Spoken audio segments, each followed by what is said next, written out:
Zdravíme vás v ďalšom dieli nášho video podcastovania. Tentokrát znova, ako aj posledný diel z kempu v skoro Walese. Nie ďaleko. A porozprávame vám o ranných rutinách. Aké ich máme? Ako sme sa k nim dostali? Ako to momentálne prebieha? A možno aké máme plány? Máš nejaké plány so svojimi rannými rutinami? Wow, zaskočený touto som otázkou. Žiadne konkrétne, nejaké predstavy sú, ale ty si teraz na ranné rutiny expert v posledných pár dňoch, nakoľko si začala vstávať veľmi skoro, tak ma zaujíma tvoje prežívanie. Momentálne ešte poviem tak, že toto je prvýkrát, odkedy sme spolu a nemáme rovnaký čas chodenia do postela a vstávania. Aj keď ty si isté obdobie vstával skôr ako ja, ale ja už som iba tak ostal v posteli meditovať. Chodili sme spať naraz vždy. A teraz je prvýkrát, kedy ja som sa rozhodla, že budem vstávať o 5:00, ale reálne vstávam 4:30, aspoň tých párkrát. A chodím sa prechádzať, veľmi mám rada pozorovať východ slnka. Tak kvôli tomu som si dala také skoré vstávanie a začala som aj čítať knihu Klub ránostajov, kde si iba tak viac ukotvujem to, že je to dobré vstávať ráno a mať nejaké rutiny. Tak ja som na to momentálne takto. Začala si čítať knižku, keď si začala vstávať ráno, alebo tá knižka spustila to, že chceš vstávať ráno? Prvý deň som vstala 4:30. Spravila som si všetky moje ranné rutiny, ktoré možno spomeniem. Trvajú momentálne 2 hodiny až 3. A potom, po skončení, som stále mala čas, kým si ty bol v posteli, tak som si tak povedala, že čo idem ešte robiť, že idem si čítať knihu, čo ráno nezvyknem robiť, čítať knihy. Tak som si tak tematicky vybrala túto a zaujala ma tým, čo som bola prekvapená, keď tú knihu mám dlho, ale nikdy som si to nevšimla, lebo som ju nikdy ani nelistovala. Že je to písané ako príbeh. Nie je to také odrážky a tu máte nejaký fakt a tak toto robte. Je to v príbehu, ktorý síce nie je veľmi zaujímavý a je taký zvláštny, ale je to také iné čítanie. No tak porozprávaj teda, prečo si začala vstávať ráno? Som vstávala ráno s mojou mamou, ktorá chodí do práce. A chodili sme ráno behávať, takže som musela vstávať okolo 5:00. A veľmi mi vyhovovalo vstať tak skôr, pretože už o 7:00 som mohla začať pracovať a robiť si veci, ktoré mám na zozname. Zatiaľ, čo inak som to začínala robiť okolo 10:00, čo je veľmi neskoro. A páčilo sa mi, ako som spomínala, vidieť ten východ slnka a byť hore, keď ešte ostatní spali. Taká, možno aj tebe taký pocit, ale niečo to má do seba. Taký väčší pokoj a nejaké sústredenie väčšie. A toto trvalo asi mesiac, 2 na jar. Potom som si dala prestávku, pretože ja som si postupne posúvala ten môj režim skôr a skôr, ako slnko začalo vychádzať. Však to sa každý deň posúval nejaké 3-4 minúty, čiže to za mesiac je možno aj o hodinu. No a to už bolo také neudržateľné, keď slnko začalo o 3:30 či kedy vychádzať. Tak som si povedala, že ne, tak som sa vrátila k tomu vstávaniu o 7:00 a teraz som si to zase posunula skôr.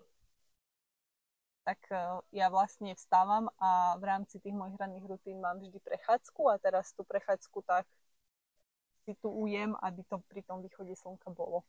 Čiže idem tesne pred tým von a niekedy to je 15 minút, niekedy to je 45 minút. Sa prechádzam po lese a lúku máme kúsok od domu. Keď pršalo, tak som bola iba v meste. Teda medzi domami. A čo pozoruješ? Že mi je dobre. A hlavne, že ten čas, kedy som obvykle z postele vstala, už teraz som hotová so všetkým, čo robím, pretože moja rutina ranná je dlhá. A je to taký dobrý pocit, že mám pocit, že ten deň má o mnoho viac hodín zrazu. Lebo o 7:00 je iba skore ráno stále a ja už mám 3 hodiny za sebou alebo 2. A moje rutiny, mám na ne momentálne čas a priestor, takže mi vyhovuje, že sú tam a že to trvá tak dlho, mi nevadí v princípe. Mi to vyhovuje, lebo som si tam postupne popridávala veci, ktoré mi dávajú zmysel robiť ráno. Cvičím, meditujem, chodím sa prechádzať, robím si nejaké očistné techniky.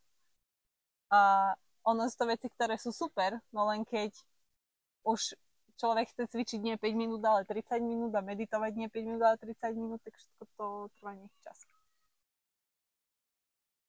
Mám takú štiplavú otázku, ale to je skôr téma podľa mňa na samostatný diel, že máš pocit, že stihneš teda viac počas toho dňa? Keď vstávam o 5? Mhm.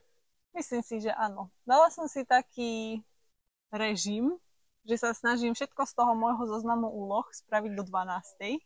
Od 8. začnem a do 12. čo sú 4 hodiny, čo nie je veľa, ale väčšinou to stihnem.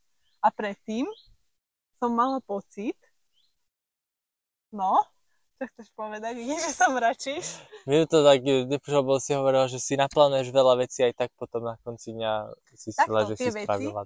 Ktoré sú pracovného charakteru. Takže robím si pre cestu mestom alebo pre iné projekty, ktoré rozbieham.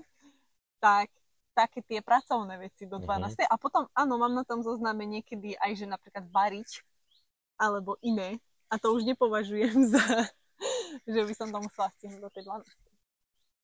A predtým, keď som s tými vecami iba začala o 10, tak to bolo, išla som na nákup, niečo som uvarila, teraz bola 1 a ja som furt ten zoznam mala taký, ako bol ráno. Lebo takže hovoríš, že predtým si mala varenie väčšiu prioritu ako teraz? To sa netýka toho stavania. Skôr toho, že mám viac robiť. Ale súhlasím s tebou, ja momentálne rannú rutínu mám veľmi krátku. Začal som si zapisovať sny a niekedy si ten sen nepamätám, tak si nemám čo zapísať. A ja som mal podobné pozorovanie, keď som bol na výške. Mne sa veľmi dobre pracovalo, učilo, robilo úlohy, keď som vstal a všetci ešte spali. Čo nemuselo byť o 5 ráno, lebo tam aj keď som vstal o 10, tak ešte všetci spali. Dobre, to možno preháňam, ale určite tam sa nestávalo skoro ráno na 7, keď sa išlo do školy, tak hej, ale nie vždy sme mali tak hodiny. To je v podstate jedno, ale či už to bolo ráno predtým, ako všetci spali, alebo ak som ťahal že dlhšie do noci, že keď si išli všetci láhnuť, že tam bol ten kľud, že ja robím ako keby niečo naviac, keď ostatní spia. Mal som z toho taký veľmi dobrý pocit, že no teraz robím niečo naviac, že teraz sa v úvodzovkách, že stávam tým lepším, lebo keď sú všetci hore, tak ako keby všetci majú tú možnosť robiť niečo, ale keď niekto pracuje, alebo keď pracujem, keď niekto spí, tak to je pre mňa také známka, že vtedy sa posúvam, ako keby vtedy predbieham ten priemer. Mne sa veľmi páči, v tej knihe to nazývajú hodinka víťazov, tá ranná, predtým, než sa ostatní zobudia, tak fakt si dopriať takých. On tam písal, že 95% ľudí to nerobí a tých 5% tí víťazí v úvodzovkách, že vstanú skôr a presne robia niečo, kým ostatní ešte spia. Ale k tomu mi napadá jedna pre mňa extrémne dôležitá vec a to je spánok. Ja to nerobím na úkor môjho spánku. Nechodím reálne spať o 9 už tak, že spím. Takže mám aj večerné rutiny, tie trvajú tak od 30 do 60 minút. Tak tie začínam už pred 8 robiť a už častokrát do pol 9 ležím v posteli a ja teda tým, že nemám problém zaspať, tak zaspím aj za 5 minút, čiže ešte si prečítam pár strán a proste už o 9 spím, aby som medzi tou 4. a 5 mohla vstávať, tak keby niekto chcel s tým začať, tak určite nechcem tým povedať, asi ani ty, že vstávajte skôr ako ostatní a menej spíte a budete to skôr. Je to o tých prioritách, že ja ten večer aj tak nepovažujem za nejaký produktívny, vtedy sa mi už aj tak nechce robiť a maximálne ak niečo také robím, s čím som spokojná, tak to je, že si čítam knihu alebo sa občas zvykneme hrať karty a také veci, že trávime ten čas spolu, ale chodiť spať o 9 mne nevadí. Ja som chcel povedať, že neviem, čo konkrétne môžeme povedať za večer, ale dôvod, prečo ja teraz nemám aj tie ranné rutiny, je presne ako si povedala, že ja teraz chcem prioritizovať ten spánok, pretože mal som kedysi rutinu, že som ráno chodil cvičiť, ale teraz chodím cvičiť ako keby poslednú vec v tom dni, že potom, keď sa vrátim, už si dám iba sprchu a nachystám sa na spanie a to chodievam tak, ja neviem, o 8:30 tam a o 9:30 naspäť zhruba, tak nejako pred 10 prídem domov. Čiže kým si dám tú sprchu, kým si dám nejaký proťačík alebo niečo, tak kým sa nachystám, už je fakt po 10:00, po 11:00. No a nechcem stávať skoro ráno, lebo chcem si dopriať ten spánok a ráno cítim aj tým, že som cvičil, tak to telo je také ako keby, že si chce oddychnúť. Tak aj preto sa nenutím teraz do ranných rutín, lebo som si presunul iné rutiny na večer a mám ich skôr v tomto čase. Je to o tej organizácii dňa a o prioritách. Ale keď si chodieval cvičiť ráno, tak si hovoril, že to nebol taký veľký, že ti jedno, či cvičíš ráno. Nebol to taký rozdiel, čo sa týka, akú silu by som cítil, alebo aký výkon by som podal. Bol to rozdiel v tom, že tým, že ráno, záleží zase ako ten deň, a či idem na majru, či idem k zákazníkovi, alebo či mám nejaké meetingy, tak to ráno bolo tým, že to fitko otvárali 6:30, že keď som tam prišiel hneď na otváračku, tak bolo tam dosť ľudí, už sa to tak začalo, tí tiež ráno stají tam išli a nevždy som si zacvičil tak, ako som chcel a občas som aj už sa tak ako keby ponáhľal v tom fitku, že potrebujem skončiť skôr a cítil som taký ten tlak. Teraz, keď tam idem, tak už viem, že to je posledná vec, že ak už sa dokopem tam ísť, že prekonám to, že je večer, som unavený, chcem ísť cvičiť, že keď už tam idem, tak mám čas, nemusím sa ponáhľať, odcvičím si v takom kľudovom režime. Aj tí ľudia, keď tam prídem, ešte ich tam je, ale už tak ku noci ako keby odchádzajú. Teraz nemáš ten tlak, že zavrú, musím sa ponáhľať. Keď tam prídem fakt neskoro, tak hej, ale väčšinou oni tak ohlásia 15 minút predtým, že budú zatvárať. Hej. Takže teraz sa nemám to... Aj preto som si ráno teda to cvičenie presunul, lebo stával som skôr, aby som si predtým, že keď sa sústredím na tie ranné rutiny, že stával som skôr, aby som si ešte spravil aj svoj žurnálnik. Ja zase som čítaval ráno knižku, aj potom ísť do toho fitka a potom aj sprchu ešte, aj toto všetko, keď som do toho zaobalil, tak som fakt prišiel, bolo 9:30, na to už niekedy bývam na meetingoch už, alebo chcem byť odcestovaný, že nechcem až vtedy vyrážať, tak aj kvôli tomu mi ten večer tak viac vyhovoval a stále vyhovuje. Tak nebudeš so mnou vstávať o 5:00? Keď si nájdem taký režim... Lebo ja čo pociťujem, že môj spánok je troška horší a to preto, že ja viem zaspať rýchlo, ale mňa veľmi vedia zobudiť zvuky a šuchoty a tak a tým, že ty ešte nespíš vtedy, asi možno aj vo fitku, potom prídeš, to dvere buchnú, potom nejaká sprcha a tak, niekedy ešte pri tom spím, niekedy nie, tak to je jediná taká, by som povedala, menšia nevýhoda tohto, že nemáme spolu režim, ale inak je to fajn. Ja si myslím, že mám takú dobrú vlastnosť s tým spánkom, že mne nerobí problém vstávať mesiac o 7 a potom mesiac o 5. My sa viem tak rýchlo na to adaptovať zo dňa na deň. Ale viem, že sú ľudia, ktorí keď si to chcú posunúť na nejakú skoršiu hodinu, že musia ísť postupne, že po 15 minútach, potom o 30 minút posunúť. Že skôr tak to teraz ani nechcem, aby to vyznelo, že robím nejakú výzvu, že teraz staňte všetci o 5. V tej knihe to tak ste písali. Ale podľa mňa, ak to niekomu vyhovuje si tak postupne na to zvykať, aj to je dobrý spôsob. A rovnako to platí pre všetky tie ranné rutiny. Moja teda trvá niekoľko hodín ráno. Ale to nebolo tak, že by som si jedného dňa povedala, že zajtra chcem toto všetko spraviť ráno, ale čo by som to robila. To už sú vyše 3 roky, čo si budujem túto rutinu rannú. A postupne tam tie veci pridávam a postupne si na ne zvykám. Napríklad mi trvalo vyše roka, kým som si zvykla ráno cvičiť. Čo teraz už beriem ako takú samozrejmosť. A bola tam jedna veta v tej knihe, že to aj ja tak mám nejako stanovené, že ako zistím, či už je niečo taký zvyk. A to bolo, pamätáš si to? Že už je to príjemnejšie pre mňa spraviť, ako nespraviť to.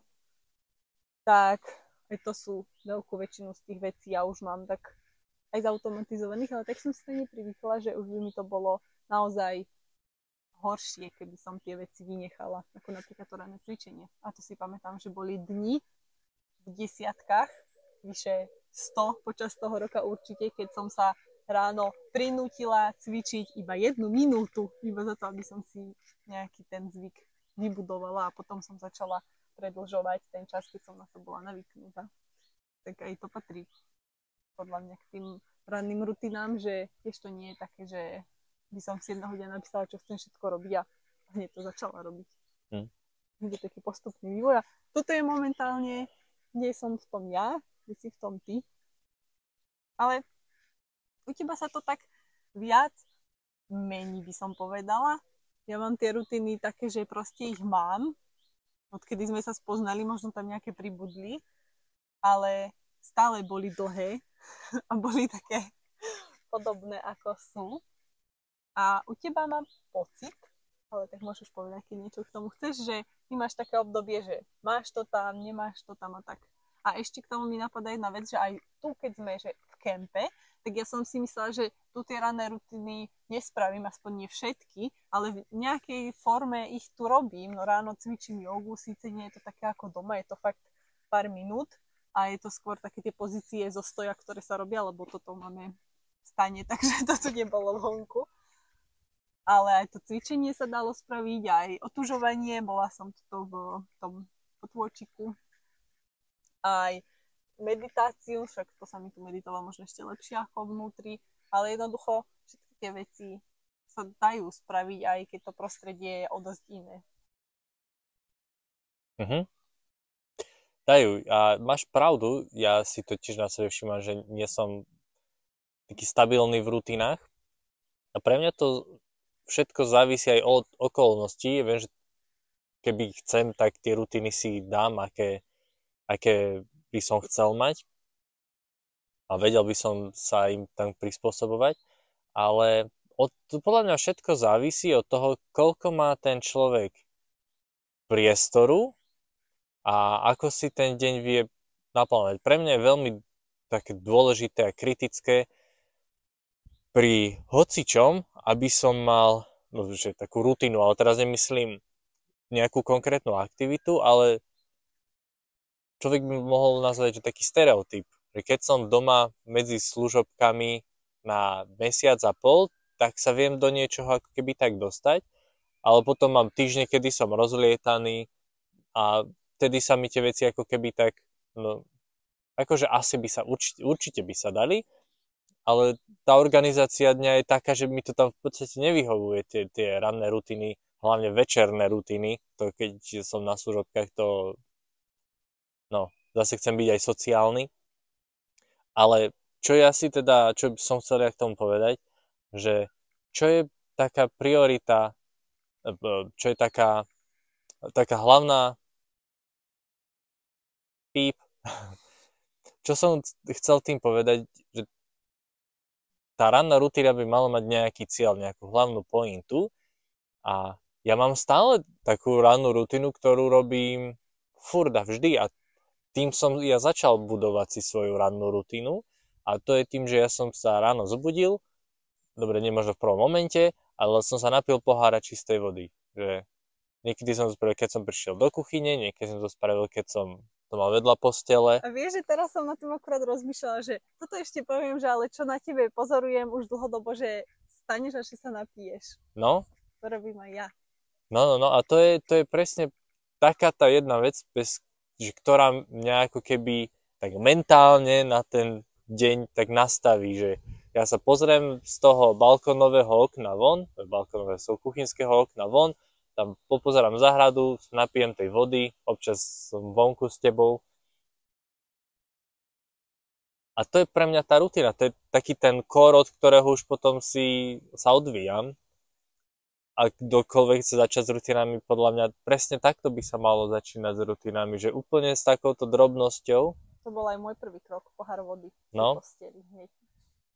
Takže áno, ja si to skôr tak organizujem podľa toho aj s tým cvičením, že dal som si to na večer, tak ráno som si niečo zmenil a keď príde nejaká opäť zmena, tak si aj tú rutinu upravím tej zmene. Čiže hej, ja to skôr tak operatívne ladím tie rutiny na svoj život a ako keby nerobím, že tá rutina definuje môj život. Čo asi obidve má svoje výhody, obidve má svoje nevýhody. To sa tak hovorí, že teda človek by si mal dať rutinu na takého človeka, akým on má v predstavách, že ak chce niekto byť hej, bohatý napríklad, tak si dáva tie rutiny toho bohatého a toho potom dovedie k toho bohatstvu. Že ten môj prístup zmien pravdepodobne nenasvedčuje, že by to tak malo byť, ale zase go with the flow. Zase keď niečo by som mal robiť na silu, tak sa snažím nájsť také miesto, že je taký balans, presne. Lebo aj u tých služobiek, ja tam mám takú otázku, že potom na úkor čoho by si to robil. Lebo ja som s tebou teda bola párkrát na služobke a fakt si prišiel o 11. večer a vstával si o 6. ráno, tak keby si tam chcel mať ešte polhodinovú večernú rutinu a hodinu ráno, tak by to bolo na úkor toho spánku, čo tiež nie je vôbec dobré.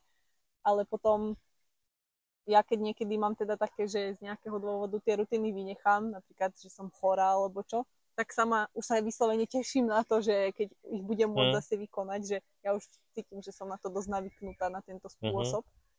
Ale mne sa páči aj to, čo ty spomínaš, lebo to ukazuje presne taký ten rozdiel medzi nami, že tá tvoja rutina spočíva v tom, že si dáš pohár vody, moja má 3 hodiny, čo sú možno 2 také opaky. Aj keď opaky. Čak vlastne je toto isté, no máme nejaký zvyk ráno niečo robiť, ale teda dobre si to povedal, že čo je vlastne tá pointa toho, tých rutín. A za mňa je to také pripraviť sa na deň aj trochu mentálne, aj trochu fyzicky tým, že tam mám nejaký pohyb, ale ty tiež máš častokrát ráno cvičíš, strečuješ, to robíš skoro vždycky, aj keď možno nie je nejako, že cieľene vedome, že teraz to idem odškrtnúť zo zoznamu, čo ja teda škrtám ranné rutiny zo zoznamu, keďže mám aplikáciu, ktorá ma k celým týmto rutinám dostala. Tak je to taká tá príprava, taká, ako sa to povie, transition z toho spánku a z toho oddychu na ten deň plný aktivít a to, že mám sa na niečo zamerať a podať nejaký výkon, tak toto spraviť. A to presne môže byť tým, že si človek dá pohár vody a 5 minút si zastrčuje a môže to byť aj tým v mojom prípade, čo si myslím, ako, že málo kto má na to taký čas a priestor ako ja, aby tam 2 hodiny ráno sa chodil rozímať do lesa a cvičil a neviem čo všetko. Toľko aj odo mňa. Máme ďalší diel za sebou?